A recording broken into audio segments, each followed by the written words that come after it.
Did you hear about people coming to you as far as having complaints about illness? We were made aware of health complaints following installation of smart meters, and we wanted to verify this using our field work. So I measured the field of about 30 different people while they stood 1 foot in front of the smart meter, and in every single case the human energy field was obliterated as they stood in front of the smart meter.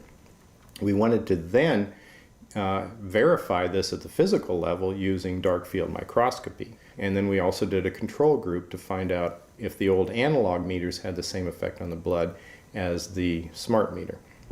So in our first slides, what we see is normal cells, and the structure of the cells is intact and sound. This is what we would expect from a normal sample. With the subject standing 1 foot in front of the analog meter, there were no significant changes to these blood samples in any of the 3 that we tested. In our second set of tests, we're using the smart meter. Before the exposure, we see the same thing as we saw in the first samples. Normal cell walls, fairly separated and looking healthy. So after 2 minutes of exposure in front of the smart meter at about 1 foot away, we see a totally different story. Sample 1, you can see a lot of degradation in the cells. The cell walls have been broken, and you see changes in the cells which are called mycoplasma. It shows a mutation to the cell. In the second sample, we see a different type of degradation to the cell membranes. You can see a corrugation here. This is called bottle cap formation, and it's known that this occurs due to oxidation or exposure to free radicals. So this third subject, when we did her sample, she had to be pulled away from the meter after 45 seconds because she complained about an increasingly severe headache.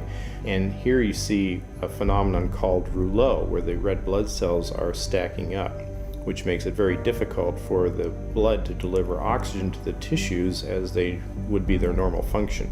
Every single one of these is a degradation. Every single one of these shows a trauma to the blood cells, and that came from something, and the only variable was the smart meter. The good news in all this is the patient and the blood can return to normal once they have been removed from the influences of these stressors. So this thing about electrosensitive, 3 or 5% of people are affected and everyone else is okay. I mean, what do you have to say about that? There are changes whether they feel them or not. Maybe they're not out there complaining about it or trying to make other people aware of what it's doing to them, yet they're still being affected by it. A considerable